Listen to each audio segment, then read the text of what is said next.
नाम लोकेश कुमार और मैं एक बार फिर से स्वागत करता हूं आपके अपने ई लर्निंग प्लेटफॉर्म पे अकेडमी ऑफ इकोनॉमिक्स में।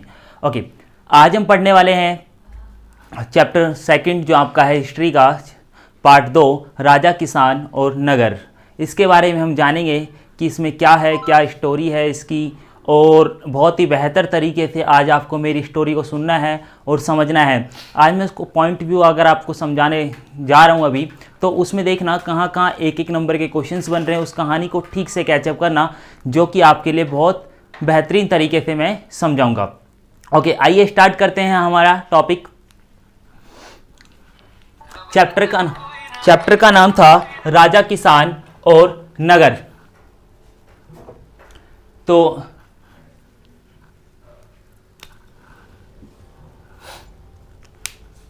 इसमें हम थोड़ा सा जाते हैं पीछे की साइड। सिकंदर जो कि यूनान का एक राजा था, ध्यान रखना, सिकंदर, जो सिकंदर महान के नाम से जाना जाता था। तो सिकंदर महान का जो जन्म हुआ वो हुआ 356 ईसा पूर्व में हुआ था।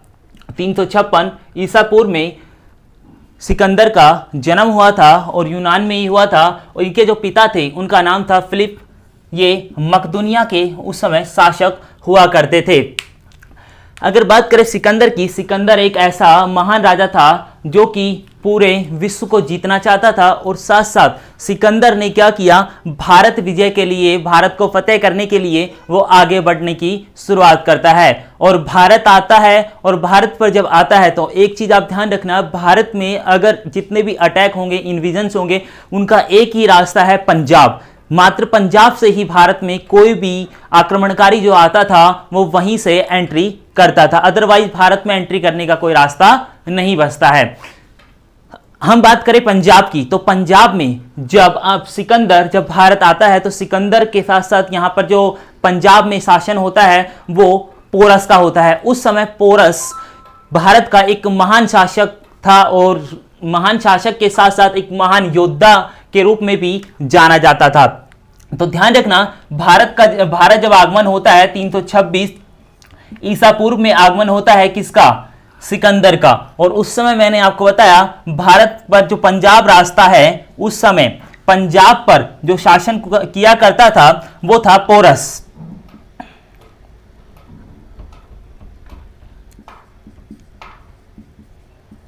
पोरस इस समय महान शासक था जब सिकंदर कहां पर आता है, भारत आता है। क्योंकि सिकंदर का सपना था, सिकंदर एक सहानी बनने का, मतलब पूरे विश्व को जीतने वाला महान शासक सिकंदर, क्योंकि काफी सारे क्षेत्रों को जीत चुका था और अब भारत की बारी थी जीतने की। तो भारत में पंजाब प्रांत पर जब अटैक करता है, ये मैंने आपको बताया है कि जब कभी भी आक्रमण होगा तो आक्रमणकारी भारत में पंजाब के रास्ते से ही एंट्री करेगा। अगर मान लो पंजाब पर अगर पावरफुल शासक बैठा हुआ है या योद्धा है वहां का, तो ये समझ लो कि उसका भारत में प्रवेश करना मुश्किल है एक तरीके से। तो पोरस एक महान शासक था, एक महान योद्धा भी था, लेकिन पोरस को सिकंदर की जो सेना होती है वो छल कपट से हरा देती है। यहां पर पोरस हार जाता है और सिकंदर इसे क्या करता है, अपना गुलाम के रूप में या बंदी के रूप में बना लेता है और इसके साथ पूछता है कि तुम्हारे साथ क्या व्यवहार किया जाए। तो यहां पर वही कहता है कि जो एक राजा जो दूसरे राजा के साथ व्यवहार करता है वो किया जाए। यहां पर पोरस की जब हार हो जाती है तो सिकंदर की जो सेना होती है उसमें सिकंदर का जो सेनापति होता है,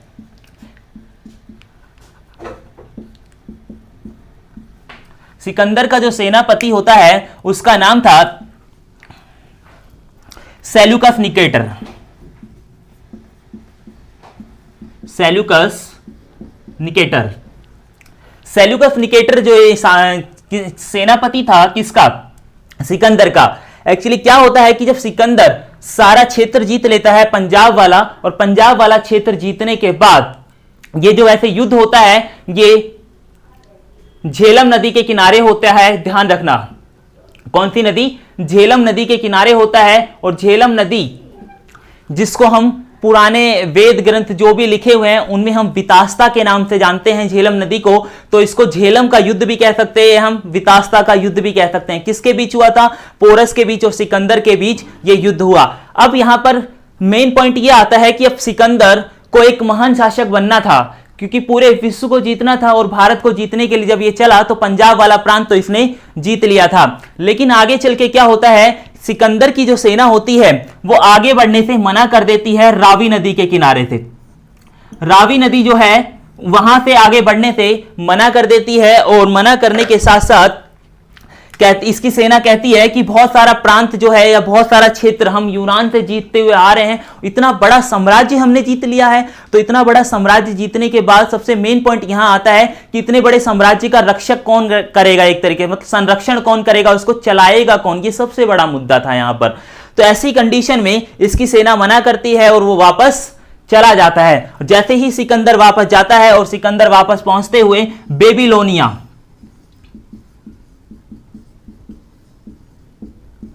बेबीलोनिया में इनकी क्या हो जाती है, मृत्यु हो जाती है। और इनकी जो मृत्यु होती है वो 35 वर्ष की आयु में होती है। 35 साल का जब था, 35 वर्ष का जब था तो इनकी मृत्यु हो जाती है। ओके, अब जब इनकी मृत्यु हो गई तो अब सबसे बड़ी बात यह है कि पंजाब वाला जो क्षेत्र जीता था अब उसको चलाएगा कौन, वहां पर राज कौन करेगा। तो क्या हुआ कि यहां पर पंजाब वाले प्रांत पर राज करने के लिए जो बिठाया गया उस किसे बिठाएगा, वो जिसका सेनापति था, कौन था, सेल्यूकस निकेटर, जो इसके साथ सेना में शामिल था, सेनापति के रूप में जाना जाता था। वही सेनापति अब पंजाब वाले प्रांत पर, जहां पर पोरस शासन किया करता था, पोरस की जगह पंजाब प्रांत किसके अंडर में आ जाएगा, सेल्यूकस निकेटर के अंडर में आ जाएगा। ओके, सेल्यूकस निकेटर के अंडर में आ जाएगा। तो अब यहां पर जो शासन करता है सेल्यूकस निकेटर करता है, और अब सेल्यूकस निकेटर का भी एक बहुत अच्छा युद्ध होता है जिसको हम अभी पढ़ते हैं। पहले इसको नोट डाउन कीजिए ताकि मैं इसको रफ कर दूं और फिर अब मैं आपको अगला बताता हूं। ओके, आइए आगे देखते हैं। हम आगे की कहानी है चंद्रगुप्त मौर्य के बारे में। तो चंद्रगुप्त मौर्य के बारे में जानने से पहले हम थोड़ा सा जान लेते हैं सेल्यूकस निकेटर और चंद्रगुप्त मौर्य के बीच हुआ बैटल। तो यहां पर थोड़ी सी कहानी है पीछे की, हम चलते हैं। चंद्रगुप्त मौर्य ये आए कहां से, इनके बारे में हम जानते हैं। तो बेसिकली पॉइंट याद रखना, एक तक्षशिला का नाम आपने सुना होगा, तक्षशिला। ये तक्षशिला एक प्रांत है, ये तक्षशिला प्रांत अफगानिस्तान में है, ध्यान रखना, अफगानिस्तान का प्रांत है ये तक्षशिला। तो यहां पर एक पॉलिटिकल साइंस, राजनीतिक विज्ञान के एक गुरु रहा करते थे जिनका नाम था चाणक्य, और इनके कई अन्य नाम भी हैं, ये भी आपको याद रखना है, वो भी पूछ सकता है। चाणक्य है फर्स्ट नेम, सेकंड है विष्णुगुप्त, और तीसरा नाम है इनका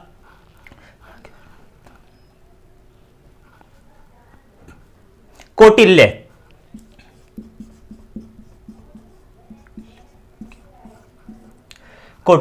तो ये इनके 3 नाम हैं। बेसिकली ध्यान रखना, बंदा एक ही है लेकिन उनको अलग अलग नाम दिए गए हैं। ओके, तो तक्षशिला में ये चाणक्य साहब रहा करते थे, और उस समय मगध में एक प्रांत पाटलिपुत्र, जो पाटलिपुत्र जो आपका बिहार में है, वहां पर क्या होता है, बेसिकली एक वंश चल रहा होता है, एक डायनेस्टी चल रही होती है। उस डायनेस्टी का नाम था नंदवंश।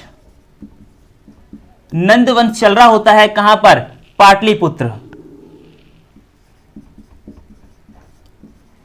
पाटलिपुत्र, मगध, ठीक है, ये वाला क्षेत्र जो था यहां पर। ओके, तो यहां पर कौन शासन कर रहा होता है, नंदवंश। बेसिकली नंदवंश का जो फाउंडर है वो है महापद्मानंद। ध्यान रखना, कौन है नंदवंश का संस्थापक, महापद्मानंद। लेकिन उस समय रूल एंड रेगुलेशन जब की बात करें, कब, जब ये तक्षशिला के चाणक्य जो थे, गुरु थे, उस समय की अगर बात करें तो उस समय यहां पर जो शासन करता थे उनका नाम था घनानंद। कौन था, घनानंद यहां पर शासन कर रहे थे नंदवंश के, ठीक है, ध्यान रखना। ओके, अब क्या होता है, घनानंद जब यहां पर अटैक कर रहा होता है, कौन, ये आपका जो सेल्यूकस निकेटर जब अटैक करने की बात आती है तो यहां पर क्या होता है कि ये इनके साथ जाता है, और जाने के साथ साथ क्या होता है, यहां पर अपनी बातें कहता है, घनानंद के दरबार में जाकर कहता है कि हमारे यहां पर कुछ विदेशी लोग आक्रमण कर रहे हैं, क्यों ना हम सारे राजा इकट्ठे हो जाएं, फिर उन पर अटैक करें। तो भली भांति क्या करता है कि घनानंद क्या करता है, चाणक्य की बहुत बुरी तरीके से बेइज्जती करता है, और बेइज्जती के साथ साथ कई और भी सवाल पूछता है कि आप राजा का मतलब क्या समझते हो। अपने दरबार में कुछ लोगों को बुलाता है और उसमें से चाणक्य भी जाता है। तो चाणक्य जब जाता है तो उसमें पूछा जाता है कि तुम राजा से क्या समझते हो, राजा कौन होता है। तो एक व्यक्ति ने उत्तर दिया कि जिनका जनता पर दबाव हो, एक तरीके से जिनसे जनता डरती हो, उसे राजा कहा जाता है। लेकिन घनानंद के दरबार में जब चाणक्य भी थे, तो चाणक्य से जब पूछा गया तो चाणक्य ने कहा कि राजा का मतलब होता है वेतन भोगी व्यक्ति, जनता का नौकर या मजदूरी के रूप में कार्य करने वाला या उनसे वेतन लेने वाला। इस तरीके से शब्दों में इसने बयां करा राजा को। क्यों? सिंपल सी बात है, इसने उसका अर्थ समझाया। कहा कि जनता से राजा क्या करता है, टैक्स लेता है। तो वो क्या है, वो सैलरी ले रहा है जनता से। तो उनका क्या हुआ, वो मजदूर हुआ या वेतन भोगी हुआ, एक तरीके से वेतन पर काम कर रहा है। तो ये चीज राजा घनानंद, जो कि एक घमंडी शासक था वैसे भी, इसको बहुत बुरी लगी और उसी समय इसको मारने का आदेश दे दिया गया चाणक्य को। लेकिन चाणक्य को वो नहीं मार सकते थे। रीजन ये बताया गया इतिहास में कि चाणक्य जो था एक ब्राह्मण व्यक्ति था, ध्यान रखना। और उस समय के नियम कायदे कानून ये कहते थे कि जो ब्राह्मण हुआ करते थे उनको मृत्युदंड देना पाप माना जाता था। इसीलिए चाणक्य को वहां पर छोड़ दिया जाता है, मारा नहीं जाता, क्योंकि उनकी बात से क्रोधित हो गया था चाणक्य की बात से घनानंद, इसलिए। और बात आगे की कहें तो आगे क्या होता है, जैसे ही चाणक्य को छोड़ दिया जाता है उसके बाद यहां पर चाणक्य इसको कहकर जाता है कि जब तक मैं एक शिक्षक हूं और मेरे पास ऐसी ताकत है कि मैं चाहूं तो तेरे जैसे हजारों राजा खड़े कर सकता हूं, और नहीं तो मैं तुझे तेरी गद्दी से चंद सेकंडों में या चंद समय में तेरी गद्दी से मैं तुझे गिरा भी सकता हूं। यह बात कहता हुआ निकल जाता है अपने घनानंद के दरबार से। कौन? चाणक्य। चाणक्य आगे जा रहा होता है रास्ते में, और रास्ते में जाते वक्त उसको एक लड़का, छोटा सा बच्चा दिखाई देता है जिसका नाम था चंद्रगुप्त।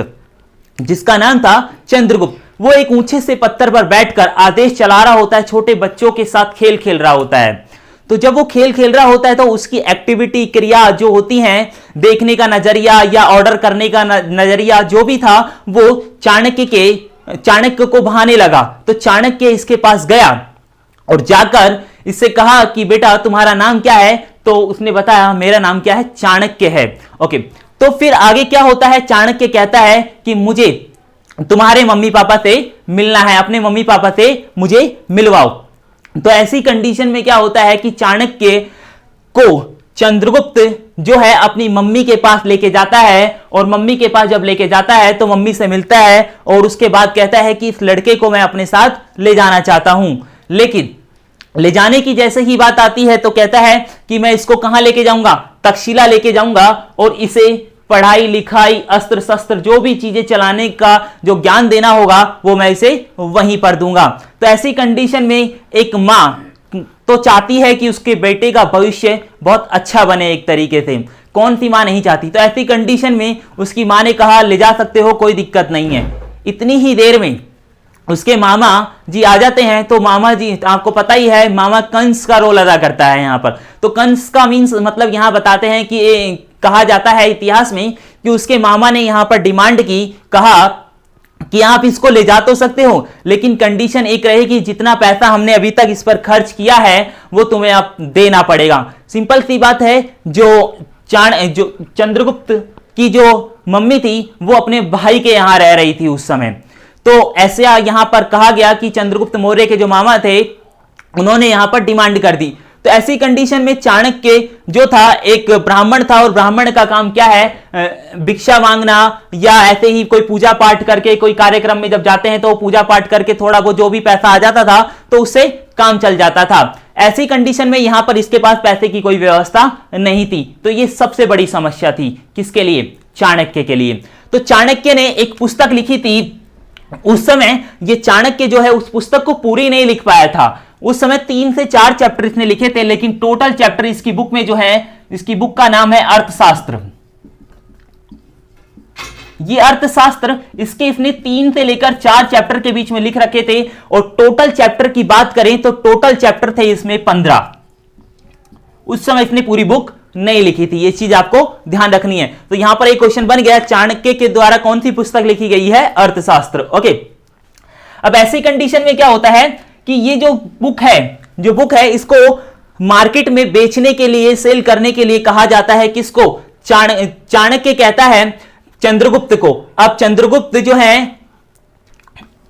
जो है अब चाणक्य की बात को मानते हुए बाजार जाते हैं, और बाजार जाके उस पुस्तक को क्या कर देते हैं? सेल करते हैं।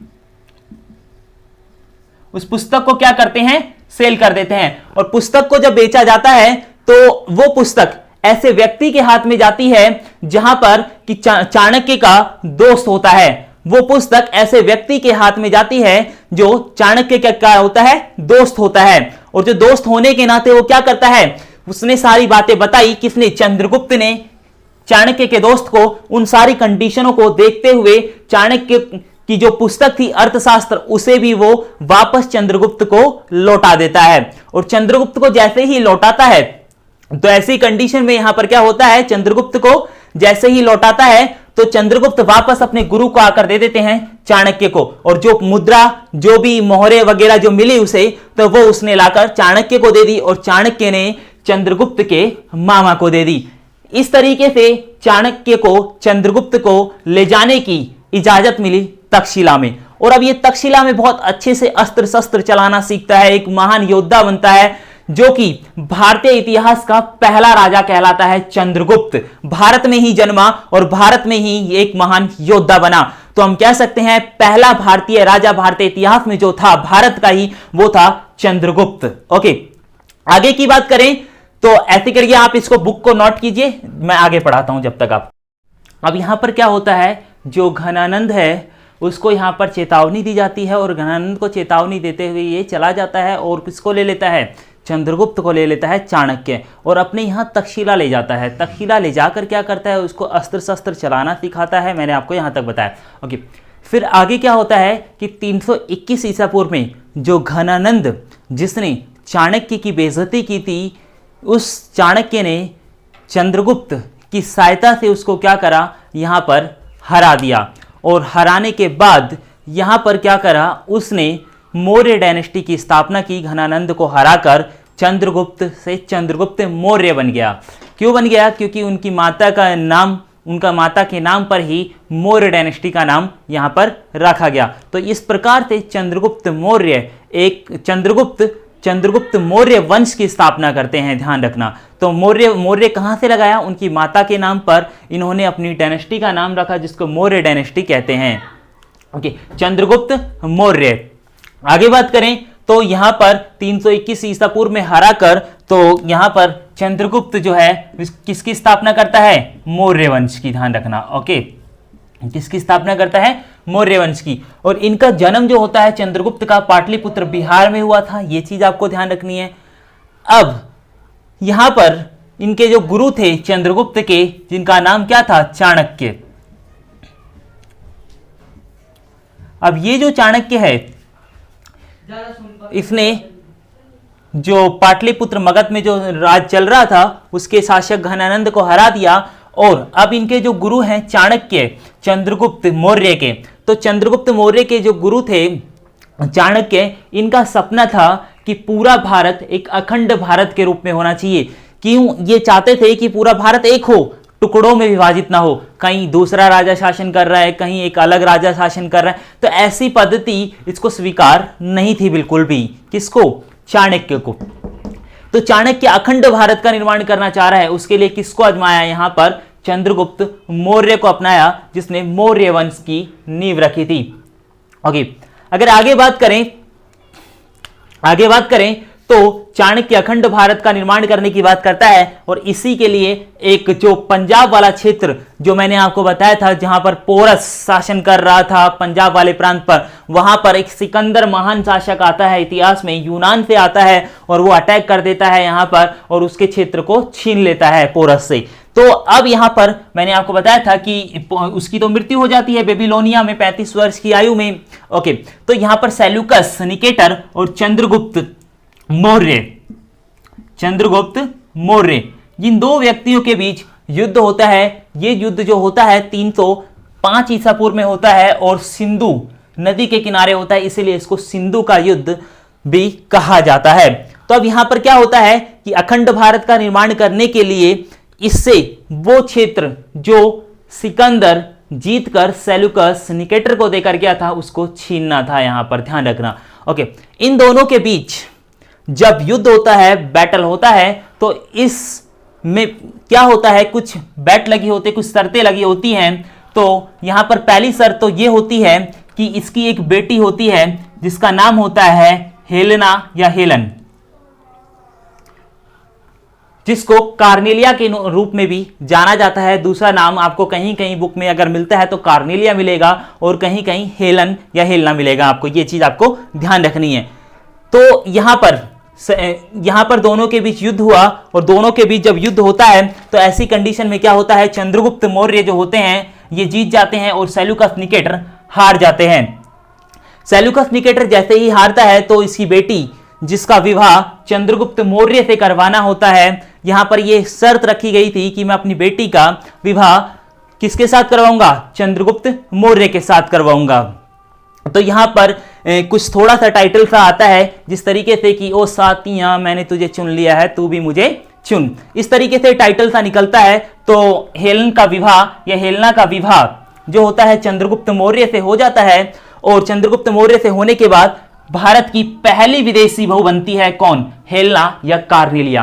तो ध्यान रखना, अगर पूछा जाए भारतीय इतिहास में किस राजा की पहली विदेशी बहू बनी थी तो वो है चंद्रगुप्त मौर्य। ओके, आगे बात करते हैं। तो यहां पर हेलन का विवाह तो करवा दिया गया, लेकिन साथ साथ यहां पर जो 4-5 प्रांत जो थे जो पंजाब के अंडर में आते थे उन सभी को सेल्यूकस निकेटर ने क्या करा, चंद्रगुप्त मौर्य को दहेज के रूप में दे दिया। सिंपल सी बात है, ऐसे लड़ाई करके छीनेगा, ससुर और दामाद के बीच लड़ाई होगी तो अच्छा नहीं लगेगा। तो इसीलिए ससुर जी ने क्या करा, पहले ही दहेज में दे दिया। क्यों, रीजन क्या था, चाणक्य था। यहां पर चाणक्य को पसंद नहीं था कि भारत टुकड़ों में विभाजित हो, भारत पूरा एक होना चाहिए और उसका राजा भी एक ही होना चाहिए, पूरे एक राजा का शासन होना चाहिए पूरे भारत पर। इसीलिए जो प्रांत मिले उनका नाम था काबुल, कंधार, बलूचिस्तान और एक और था हेरात।